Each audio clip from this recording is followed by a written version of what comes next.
So if someone's waiting for a coffee, but when you call their name, they have this massive smile on their face because they know they're about to get a coffee, and always enjoy that moment. Hey everyone, it's Dani Valent, and here we are for an episode of Dirty Linen, talking food wherever we find ourselves. Gotta say, Dirty Linen loves a road trip, and we are currently in northeast Victoria in Punkah, finding out what's tasty, what's delicious, what is grown with love, and prepared for happy tables. Today's podcast is with Jacob Hanna from Punkah Pantry in Punkah. Jacob, welcome to Dirty Linen. Thank you for having me. Tell us a little bit about Punkah Pantry. So Punkah Pantry, my wife and I, we took over the Punkah Pantry just over a year ago. We pride ourselves on serving some good coffees. We partnered with Common Folk. We partnered with them in April. It's been a great partnership. We pride ourselves on serving good coffees, but we also make all our pies and sausage rolls on site as well. That's amazing. I love house-made pie, and I do love Common Folk. So a friend of the podcast, we've had Sam Keck on the show a while ago, but we'll try to remember to put a link to that in the show notes. Yep. They do fantastic work partnering up with their coffee growers in different countries around the world. In Uganda and in Zuzukabora, or Zukukabora, I should say. Yeah. That was partly the reason why we went across, but also it's fantastic coffee and it's such a great product, and their support is awesome as well. Yeah, well, great coffee with a great story, and I think creating those connections between origin and consumption is so important, and I imagine a big part of what you do here anyway. Yeah, fantastic. Absolutely, yeah. Yeah, well, tell us about the pies and the sausage rolls that you make here. So we've got, currently we've got 4 varieties of pies. So we've got a pork potato, a lamb and rosemary, a peppered steak and vegetable, and we've got a vegetarian pie, which is the cauliflower, broccoli, blue cheese combination. So, yeah, nice. So we make them all on site, between my wife and I, and it's a fairly time-consuming process, but I think the product speaks for itself at the end of it. It's we prefer to do that than bring them from off-site and where you can't control the quality of the product. So we can control it from end to end.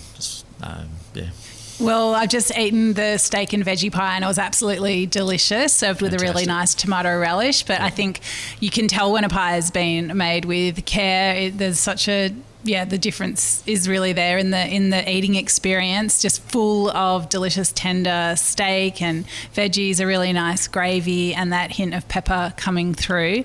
But also the pastry is so important with a pie. Yeah. Like what are some of your pie principles?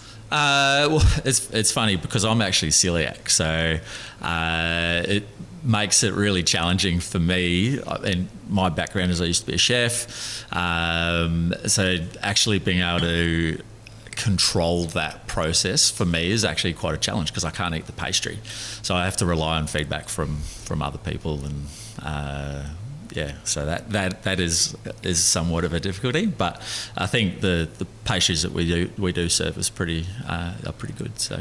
And what about the fillings? Like, what are your approaches to fillings? I think, we try and source what we can local. So we like the meat sourced from the local butchers, just in Myrtleford.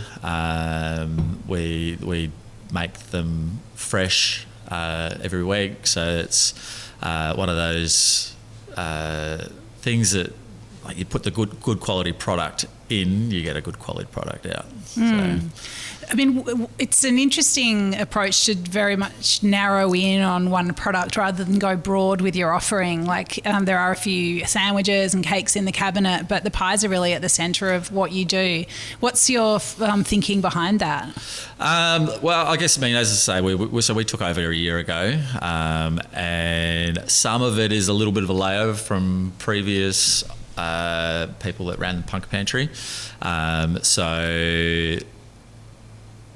And we're slowly evolving, but I guess the general consensus is we can't lose the pies, and we don't want to lose the pies because I think they're a good product.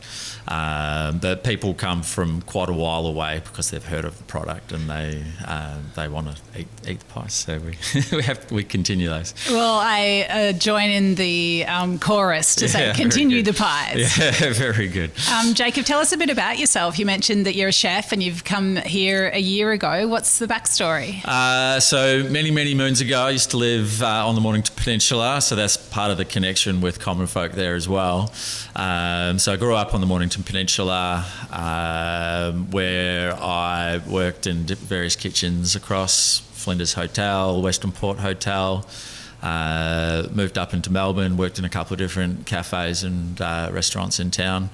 Then I guess grew tired of the hospitality life and went to university, studied myotherapy, practiced that for a few years.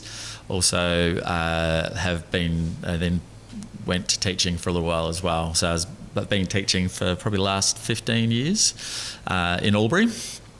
And then, I guess needed a bit of a change, and hence the relocation down to Bright, but also back into hospo, and rekindling some of that flame that I had back in the day. So that's been really fun, and we're slowly evolving our kitchen so that we can do more offerings. As you say, we focus on the pies at the moment. We're hoping to evolve the offerings over the next little while.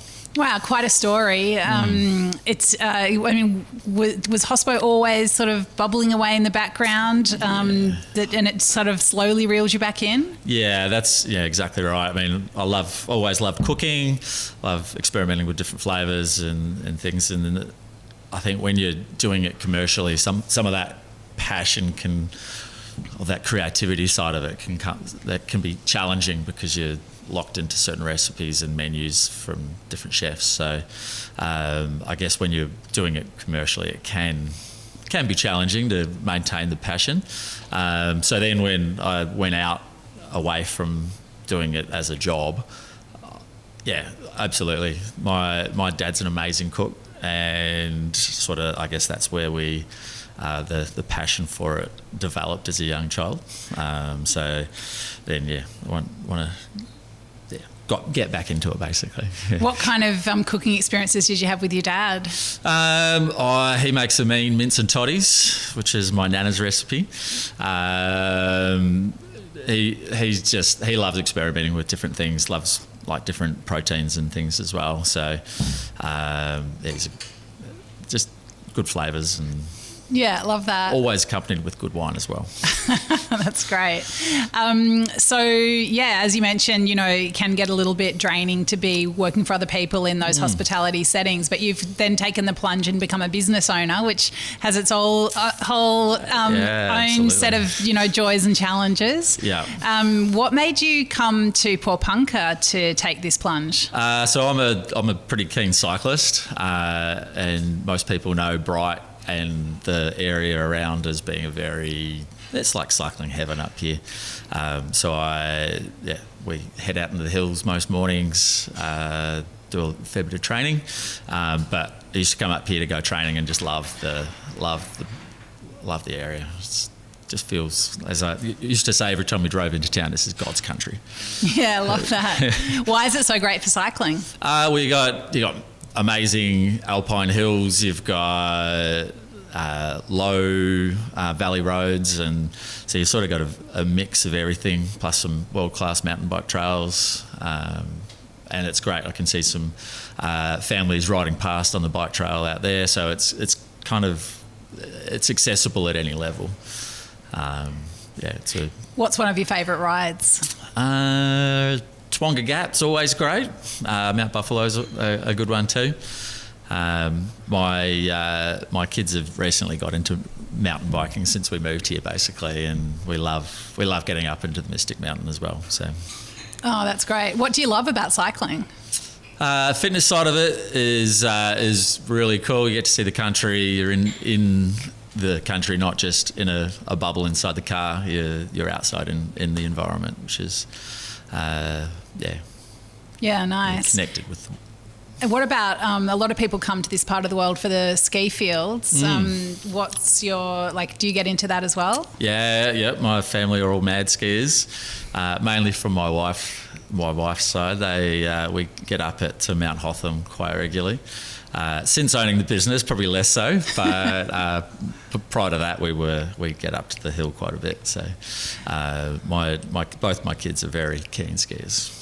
It's a pretty good part of the world, isn't it? You say it's God's country, but to be able to, have the bike in the fine weather and then get the skis or the snowboard out when it's colder. It's adventure country is what it's there for. Yeah. So what sort of people do you have coming through at different times of year? So obviously through winter you get lots of snow goers coming through. There's a ski high place next door.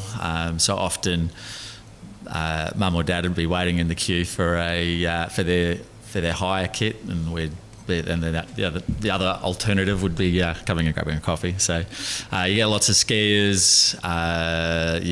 And obviously in summer you get lots of cyclists coming through. From January, we're inundated with people coming up to enjoy the river.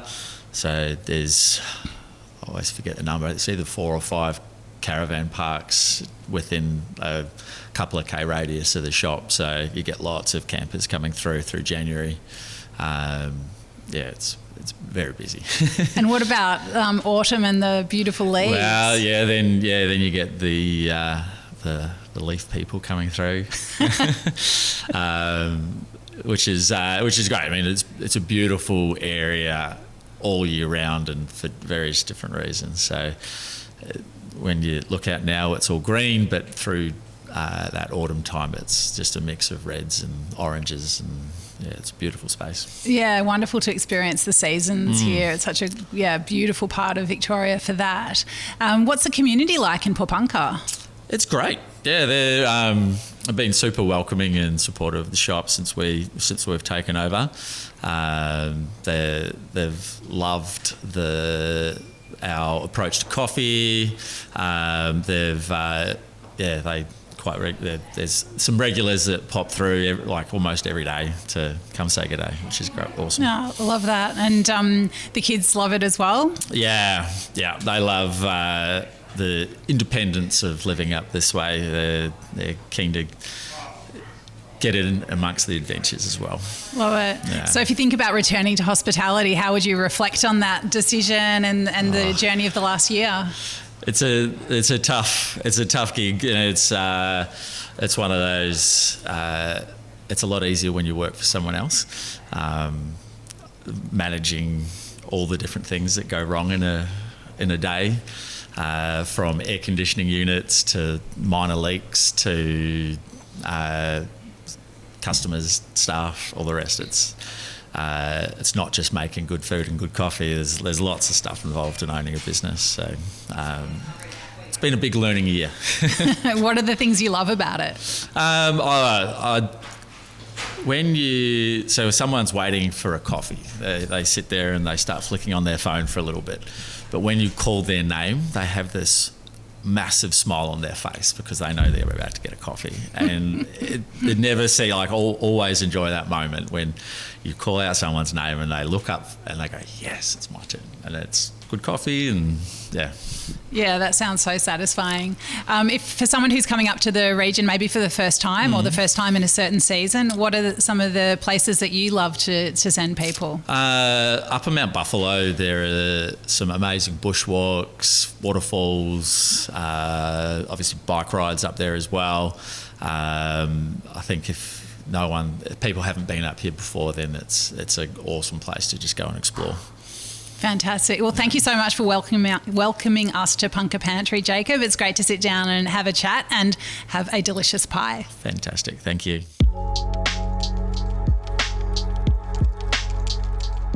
This episode is part of a special Dirty Linen series celebrating Victoria's high country.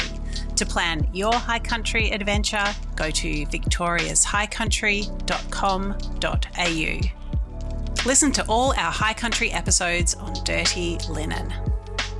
This is a Deep in the Weeds production.